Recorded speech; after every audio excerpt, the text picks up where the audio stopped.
உங்கள் தந்திவன் தொலைக்காட்சியில் தெனாலிராமன் தினமும் மாலை 6 மணிக்கு காண தவறாதீர்கள். தென்கிழக்கு வங்கக்கடலில் நாளை காற்றழுத்த தாழ்வு பகுதி உருவாகும் சூழலில் தமிழகத்தில் எங்கெல்லாம் மழைக்கு வாய்ப்பு உள்ளது என்பது குறித்து வரைகலையில் விவரிக்கிறார் எமது சிறப்பு செய்தியாளர் Kharge. Over to you Kharge. நன்றி காயத்ரி. இப்போது வங்கக்கடலுடைய நிலவரம் என்ன அப்படின்றத நம்ம பார்க்கிறோம். வங்கக்கடலில் சுமத்ரா தீவு அருகே இப்போது இந்த மேலடுக்கு சுழற்சி உருவாகி இருக்கிறது. இது லோ ப்ரெஷராக அடுத்த ஒரு 12 மணி நேரத்தில் உருவாகக்கூடும். நாளைய தினமெல்லாம் இது லோ ப்ரெஷராக காற்றழுத்த தாழ்வு பகுதியாக மாறிவிடும். நாளை மறுதினமே அது அடுத்த நிலையை நோக்கி நகர்ந்துவிடும். ஸோ இவ்வாறாக இப்போது நாம் பார்ப்பதிலிருந்து இப்போது நாளைய தினம் பாருங்க, அது கொஞ்சம் உள்ள நோக்கி அப்படியே இலங்கைக்கு கீழே வருகிறது. இந்த மேப் ரொம்ப முக்கியமானது. முதல் கணிப்பு அப்படின்றது இலங்கைக்கு மேல் நோக்கி வருவதாக இருந்தது. ஆனால் நாளைய தினமே இந்த சுமத்ரா தீவிலிருந்து அப்படியேவும் கீழாகவே இது வருவதாக தெரிகிறது. இது கீழிருந்து அப்படியே மேல் நோக்கி நகர்வதற்கான வாய்ப்பு இருப்பதாக தெரிகிறது. காற்றழுத்த தாழ்வு பகுதி அப்படின்றது ஆழ்ந்த மண்டலம் வரை ஆகலாம் அப்படின்றது வானிலை ஆய்வு மையத்துடைய கணிப்பு. புயலாகலாம் மாறுமா அப்படின்னு தனியார் வானிலை ஆர்வலர்கள் ஒரு எச்சரிக்கையை விடுத்திருந்தாங்க. ஆனால் இது இலங்கைக்கு கீழாக ஒரு யூட்டர்ன் அடித்து வருகிறது, குறிப்பிடத்தக்கது. இலங்கைக்கு கீழே ஞாயிற்றுக்கிழமை செல்கிறது. அதன் பிறகு 25ஆம் தேதி முக்கியமான நாள். 25ஆம் தேதி இலங்கைக்கு கீழே இருக்கிறது. இலங்கைக்கு கீழே இருக்குன்னா அப்படியே இப்படி போயிடணும். ஆனால் இந்த தாழ்வு பகுதி அடுத்து மண்டலமாக மாறி, அதாவது 25ஆம் தேதி எல்லாம் மண்டலமாக மாறிவிடும் எதிர்பார்க்கப்படுகிறது. பாருங்க, 25ஆம் தேதி இலங்கைக்கு கீழ் இருக்கிறது, அவ்வாறாக அப்படியே மேலே வருகிறது. உள்ளே L005 அப்புறம் தாழ்வு 6 and 7 ஆக மாறுகிறது, 8 மாறுகிறது. அடுத்தடுத்த நாட்களில் திரும்ப இந்த தாழ்வு நிலை குறைகிறது. அப்படியே உள்நோக்கி அதாவது இலங்கைக்கு உள்ளே போகிறது. ஸோ இது புயலாக மாறினது அப்படின்னா இது உள்ள நோக்கி கரைப்பகுதிக்கு சென்றால் இதனுடைய தீவிரம் குறையும். இது கரையை ஒட்டியே அடுத்தடுத்த நகர்வுகள் இருக்கிறது. 26ஆம் தேதி பாருங்கள், இது அப்படியே கரையை ஒட்டி இருக்கும். ஸோ அதனால் இலங்கையிலலாம் பார்த்தீங்கன்னா 25, 26 தீவிரமான ஒரு மழை இலங்கையில் இருக்கும் அப்படின்றாங்க. பாருங்கள், 26ஆம் தேதி இரவு அப்படியே உள்ள இது வர்ற மாதிரி இப்படி போகிறது. ஸோ 26ஆம் தேதி இலங்கையில் இருக்கிறது. அம்பாறை அருகே இது உள்ள அங்க கரையை கடப்பதாக அர்த்தம். ஸோ அப்படியே உள்ள மேல் நோக்கி வர இருக்கிறது. 27ஆம் தேதி உள்ள இங்கே திரும்ப சைடில் வருகிறது. அதான் ஒரு யூட்டர்ன் எடுக்கிறது அப்படின்னு பார்த்தோம். திரும்ப அப்படியே கீழே இருந்து மேலாக நகர்கிறது. பாருங்க, இலங்கைக்கு கீழே இப்படி ஒரு யூட்டர்ன் எடுத்துட்டு திரும்ப தமிழகத்தை நோக்கி அது வருகிறது. 28ஆம் தேதி நாகப்பட்டினத்திற்கு வெகு தொலைவில் அது இருக்கிறது.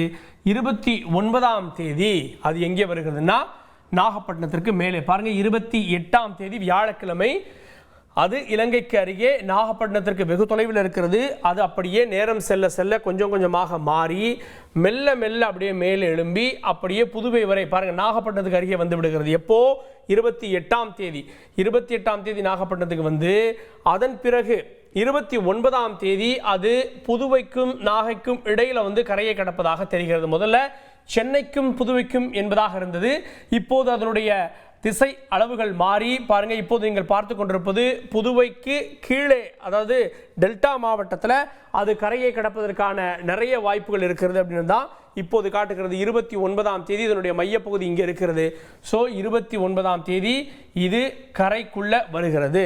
சரி, அதன் பிறகு இது வலுவிழந்து விடும் அப்படின்றது ஒரு கணிப்பு. இப்போது மழையினுடைய நிலவரத்தை பார்த்து விடலாம். மழையை பொறுத்த வரைக்கும் 25ஆம் தேதியிலிருந்து ஒரு தீவிரமான மழை.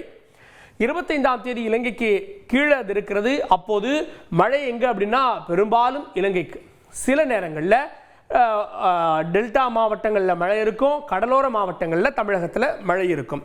25ஆம் தேதி மதியத்துக்கெல்லாம் பார்த்தீங்கன்னா நமக்கு டெல்டா மாவட்டத்திற்கு தீவிரமான ஒரு மழை கிடைக்க தொடங்கி விடுகிறது. ஸோ டெல்டாவில் 25, 26, 27, 28 4 நாட்கள் மிக ஜாக்கிரதையாக இருக்க வேண்டிய நாட்களாக இருக்கிறது. வேற ஒன்றும் இல்லை, மழை தான் இருக்கும், காற்று கூட குறைவாக இருக்கும் அப்படின்னு தான் கணிக்கிறாங்க.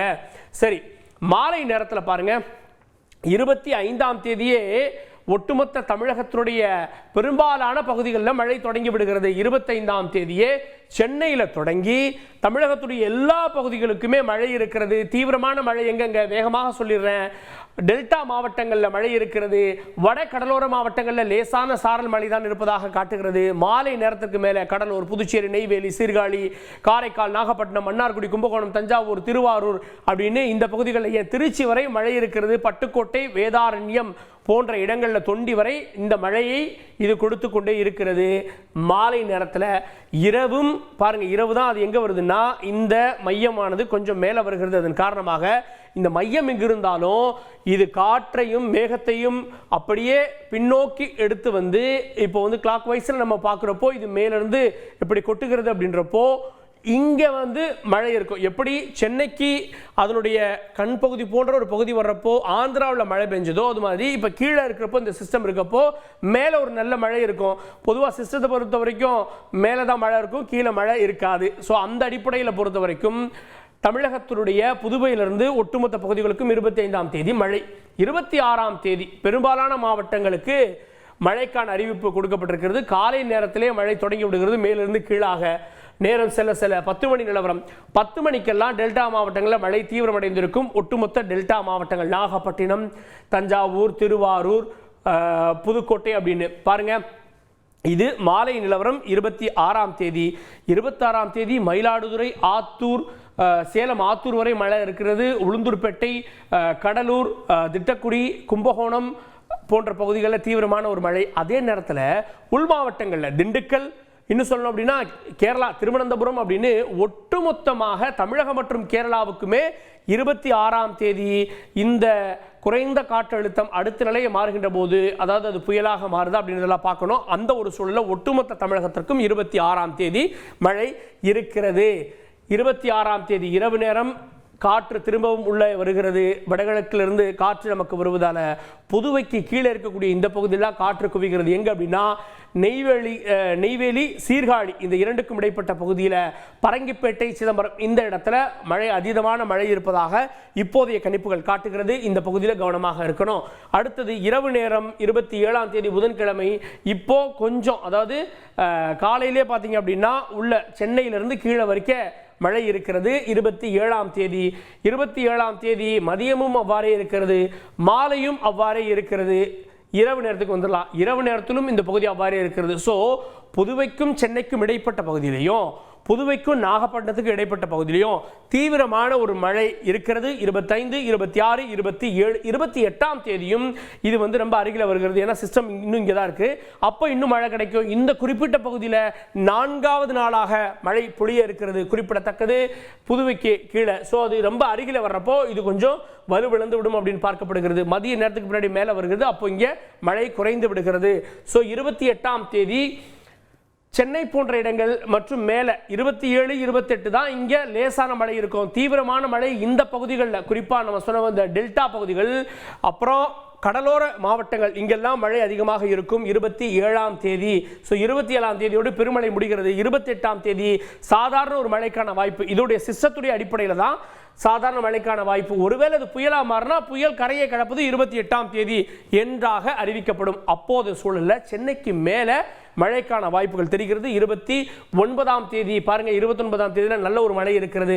30ஆம் தேதி அது உள்ளே வருகிறது, லேசான மழையோடு அது ஓய்வு பெற இருக்கிறது 30ஆம் தேதி. ஸோ அடுத்த ஒரு வாரம் தமிழகம் மட்டுமில்லாமல் தமிழகம், இலங்கை அப்படின்னு ஒட்டுமொத்த வங்கக்கடலை சார்ந்திருக்கக்கூடிய பகுதிகளில் இந்த குறைந்த காற்றழுத்தம் அடுத்தடுத்த நிலைகள் மாறுகின்ற போது பெருமழை கொடுக்க இருக்கிறது. குறிப்பாக 25ஆம் தேதி, 26ஆம் தேதி, 27ஆம் தேதி, 28ஆம் தேதி இந்த 4 நாட்கள் மழைக்கான தீவிரமான முன்னெச்சரிக்கை கொடுக்கப்படும் அப்படின்னு தெரிகிறது. பொறுத்திருந்து பார்க்கலாம். உங்கள் தந்தி ஒன் தொலைக்காட்சியில் தெனாலிராமன் தினமும் மாலை 6 மணிக்கு காண தவறாதீர்கள்.